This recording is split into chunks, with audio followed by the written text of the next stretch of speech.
ഇവിടെ ഉണ്ടാവുന്നല്ലേ പറഞ്ഞേ? Is that him? Might be. Avinash അല്ലേ? അതെ. ഓ ഹായ് സർ. Hi ma'am. ഇരിക്കും. ഇരിക്കടോ.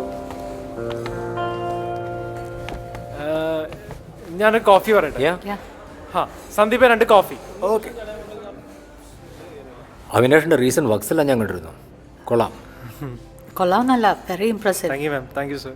നമ്മൾ ബ്രൈഡിൻ്റെയും ഗ്രൂമിൻ്റെയും സജഷൻസ് കൂടി എപ്പോഴും എടുക്കാറുണ്ട്. പിന്നെ കഴിയുന്ന ഗിമിക്സ് ഒക്കെ ഒഴിവാക്കിയിട്ട് സിമ്പിളായിട്ട് വയ്ക്കാൻ എനിക്ക് താല്പര്യം. താൻ തൻ്റെ വിനയം കൊണ്ട് വളരെ സിമ്പിളാണെന്ന് പറയുന്നു, പക്ഷേ ക്ലാസ്സിലുള്ള വർക്കാണ് അവിനാശിൻ്റെ. മാം ഇങ്ങനെ ഒഴുത്തിക്കാൻ ഞാൻ ചാർജ് ഇട്ടുട്ടോ.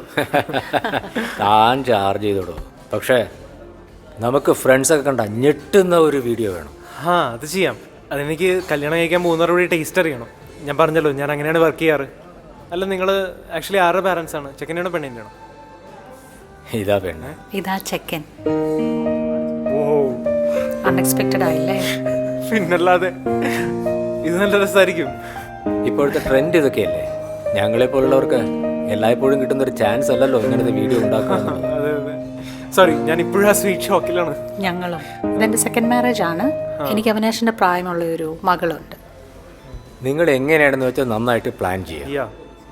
ആ മോഹൻ, ഞാൻ വാഷ്റൂമിലോട്ടൊന്ന് പോട്ടെ. ഓക്കെ.